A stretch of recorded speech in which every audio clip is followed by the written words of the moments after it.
Terminal Busur Kota Padang Panjang kedatangan PO asal Aceh.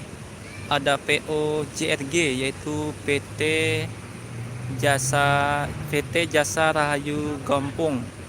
Jadi untuk kantor pusat PO ini ada di Kota Bandung dan di Kota Banda Aceh. Saat ini ada 8 unit yang sedang terparkir di Terminal Busur Kota Padang Panjang. Nah, jadi bus ini dipromosikan dalam rangka untuk membuka trayek terbaru dari PO JRG yang biasanya mengisi Medan Banda Aceh. Sekarang dia akan hadir membuka trayek Banda Aceh sampai Kota Bandung. Nah, untuk rute-rute yang dilewatinya seperti yang tertulis di depan ini ada melewati daerah dimulai dari Banda Aceh, kemudian ke Kota Medan, kemudian ke Kota Tebing Tinggi, melewati Kisaran, Rantau Perapat, masuk Gunung Tua, dan keluarnya nanti di Padang Sidempuan, terus sampai ke Kota Bukit Tinggi, Muaro Bungo, Lubuk Linggau, Bandar Lampung, Merak, Jakarta, Purwakarta, dan terakhirnya itu ada di Bandung.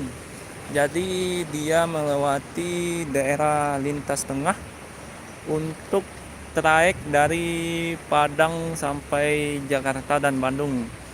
Nah, ini karena PO yang baru membuka trayek sampai Kota Bandung, jadi cukup viral hari ini kawan-kawan. Banyak mania yang saat ini ada di Terminal Busur. Dan juga dalam rangka promosinya dia langsung membawa 8 unit dari PO JRG dengan mesin Hino RK8 260 air suspension.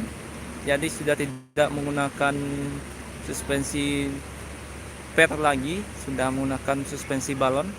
Kemudian yang ini total seatnya ada 34 seat dengan fasilitas nantinya bantal selimut.